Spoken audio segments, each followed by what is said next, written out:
Jika saja kaki kita itu tidak dapat membawa kita mendatangi sholat, bagaimana bisa kita mengharapkan kaki kita ini akan membawa kita mendatangi surga? Seandainya saja kita tahu betapa dahsyatnya sujud itu, niscaya kita tidak akan pernah mengangkat kepala kita dari sujud panjang kita itu. Gitu, Wid.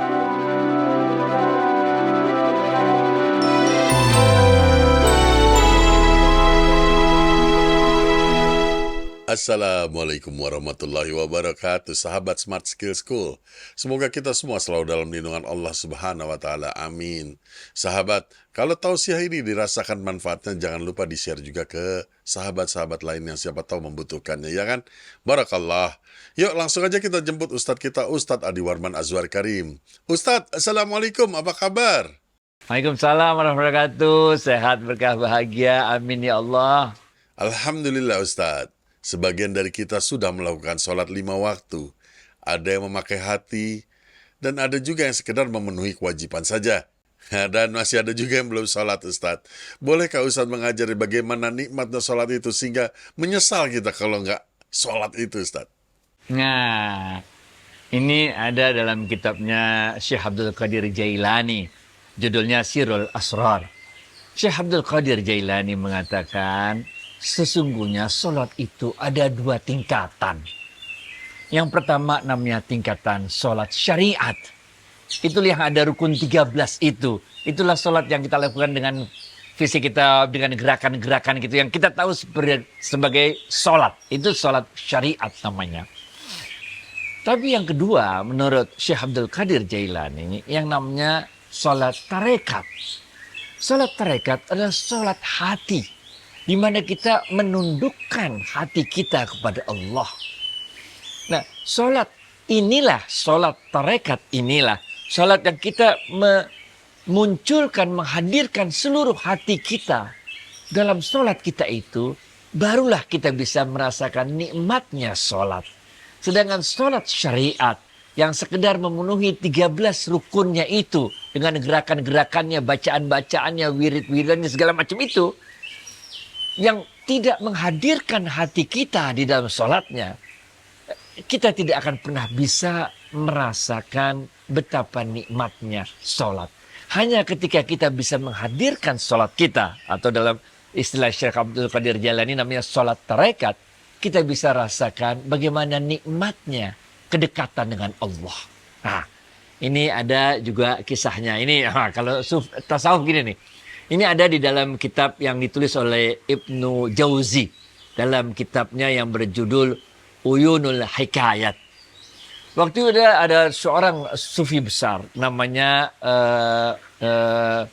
Zunnun al-Misri.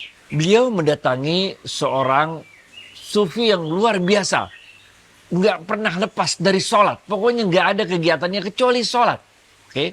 Sufi ini bernama Syaiban al-Mushab. Waktu Zunnun al-Misri mendatangi Syaiban al-Mushab ini, beliau sedang sholat. Ditegur, Assalamualaikum, Waalaikumsalam, sholat lagi. Pokoknya kerjaannya sholat terus. Sehingga akhirnya ketika beliau selesai sholat, Zunnun al-Misri menyelak. Berikan aku nasihat, kata Zunnun al-Misri. Maka sufi besar ini mengatakan, dekatkan dirimu pada Allah. Habis jawab gitu, sholat lagi. Pokoknya benar-benar kagak mau diganggu dah. Mau sholat terus dekat sama Allah. Sehingga kedua kalinya aku ingin pamit kembali ke kegiatan sehari-hariku. Berikan aku nasihat satu lagi, kata Zunnun al-Misri.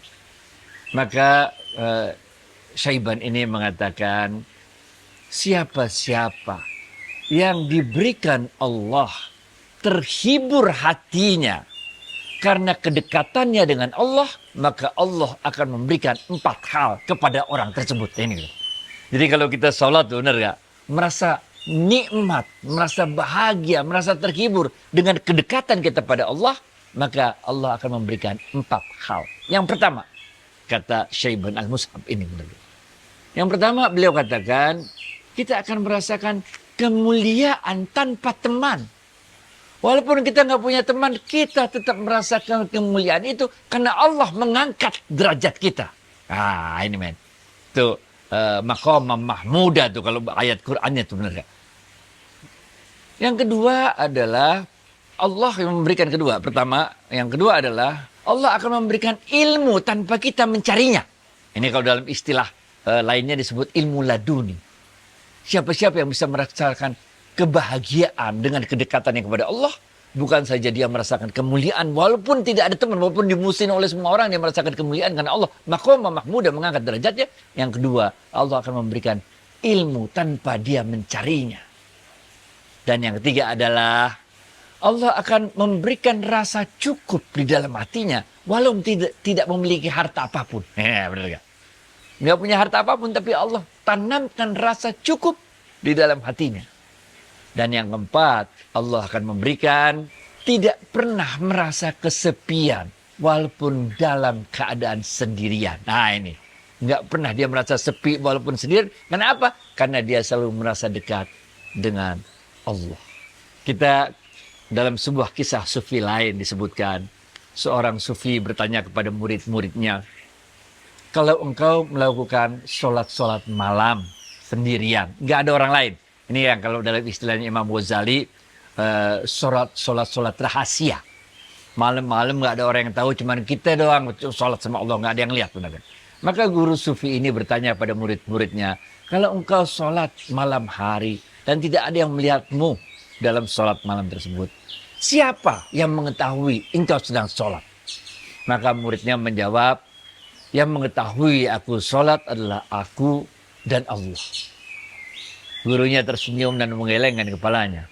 Maka muridnya yang lain mengatakan, yang mengetahui adalah aku, malaikat yang mencatat amalanku, dan Allah.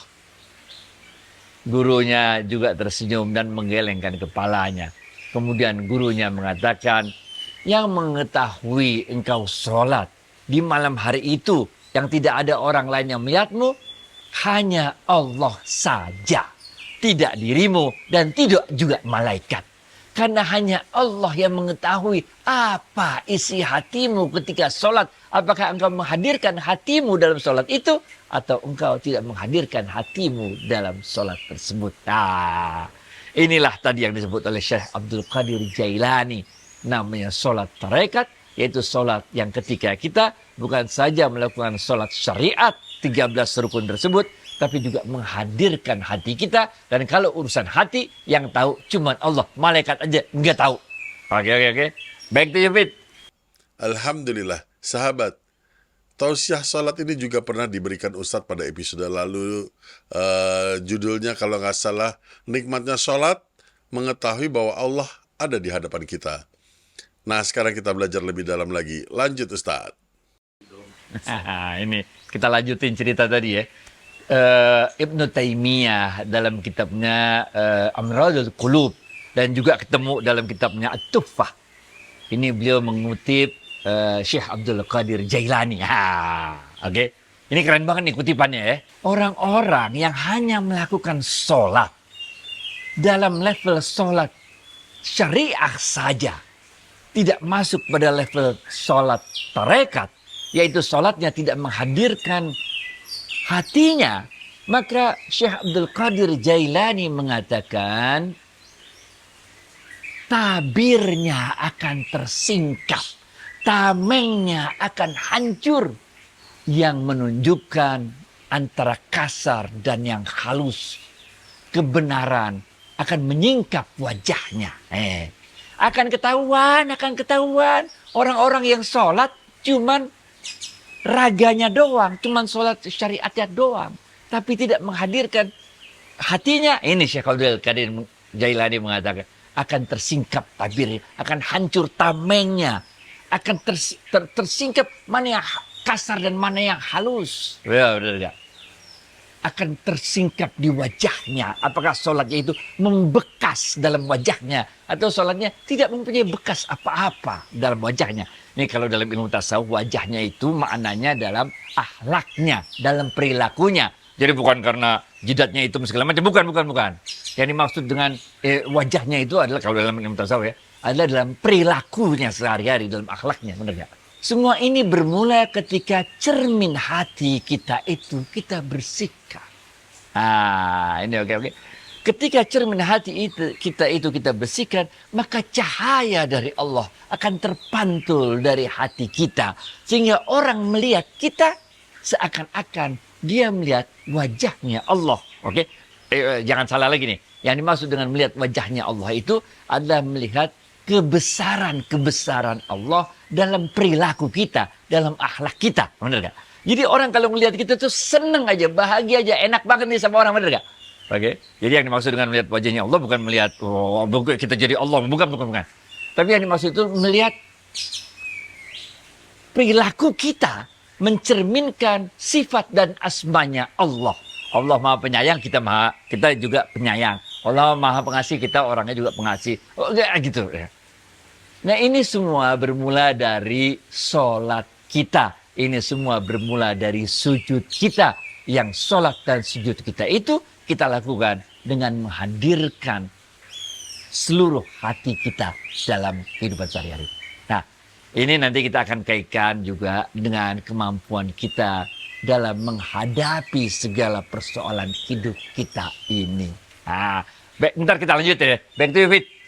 Baik, tentunya semua hal ini mengerucut pada apa yang kita dapatkan atau harapkan dari sholat dan sujud kita ini, Ustaz. Memang ini ya, jangan anggap remeh sholat, jangan anggap remeh sujud. Karena kalau kita telah mampu melakukan sholat terekat, yaitu sholat yang menghadirkan hati. Kita sujud yang menghadirkan hati, maka ini dampaknya ketika kita menghadapi kehidupan yang begini beratnya, ujian silih berganti datang, kita tidak akan pernah merasa khawatir maupun takut dalam menjalani hidup ini. Karena apa? Ingat tadi, Allah akan memberikan 4 hal. Ingat, yang pertama, Allah akan memberikan kemuliaan kepada kita, memasukkan kemuliaan kepada kita, walaupun kita nggak punya teman. Pernah gak sih kita dulu hidupnya agak amburadul, benar gak? Kemudian kita hijrah, kita tinggalkan semua maksiat-maksiat yang dulu kita lakukan. Sehingga teman-teman kita maksiat dulu pada kabur semua. Tapi kita nggak merasa takut ditinggalkan oleh teman-teman itu. Nggak punya teman kita sekarang, kita dikucilkan hidup kita. Tapi kita nggak pernah nyesel dikucilkan hidup oleh teman-teman kita itu. Karena Allah memasukkan rasa kemuliaan dalam hati kita. Walaupun semua teman meninggalkan kita. Yang kedua apa? Yang kedua, Allah memberikan ilmu tanpa kita mencari. Ketika kita hijrah, namanya juga baru hijrah, kita nggak ngerti apa-apa. Tiba-tiba ilmu itu dikirim oleh Allah. Tiba-tiba Allah mengirimkan orang-orang yang melalui orang-orang tersebut kita belajar ilmu. Nah, jadi ilmu laduni ini adalah ilmu yang langsung diberikan oleh Allah dalam hati kita. Tapi bisa juga ilmu laduni ini maknanya ada orang-orang yang datang memberikan pelajaran kepada kita. Tapi pelajaran itu bukan seperti kita dengar-dengar doang. Pelajaran itu langsung masuk ke dalam hati kita. Itu. Dan yang ketiga, kita ini merasa cukup tanpa harta. Ketika kita hijrah, kita tinggalkan semua profesi kita. Yang dulu profesi itu sangat berdempetan dengan maksiat-maksiat. Kita tinggalkan semua. Tiba-tiba kita jadi secara harta miskin. Mobil nggak ada, itu nggak dapat income, segala macam. Hidup susah dari segi keuangan. Tapi kita merasa cukup. Ternyata dulu 100 juta, 150 juta sebulan rasanya kurang. Lah sekarang 5 juta, kok bisa cukup? Ini men. Dan yang keempat, tadi disebutkan oleh Syaiban, yaitu apa? Kita tidak merasa kesepian walaupun kita sendirian. Karena kita merasa terhibur, merasa bahagia dengan kedekatan kita dengan Allah.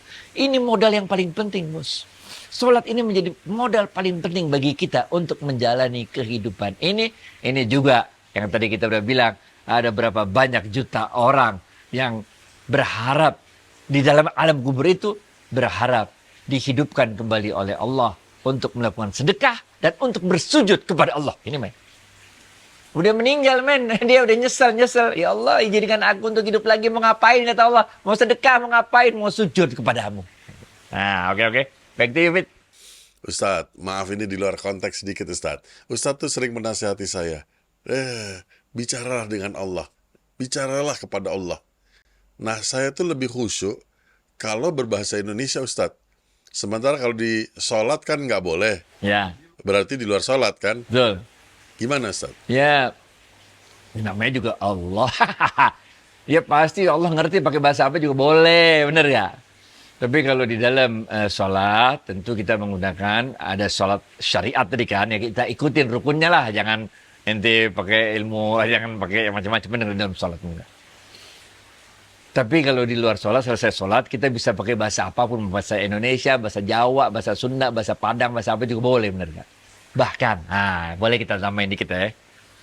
Ketika kita dalam sujud terakhir tersebut,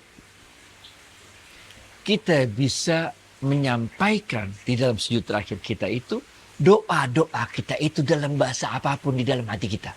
Oke. Nah, ini bukan kita lagi misalnya ente kunut lagi ada jamaah di belakang lalu pakai bahasa Indonesia, nggak boleh, haram. Kalau itu batal sholatnya, benar nggak?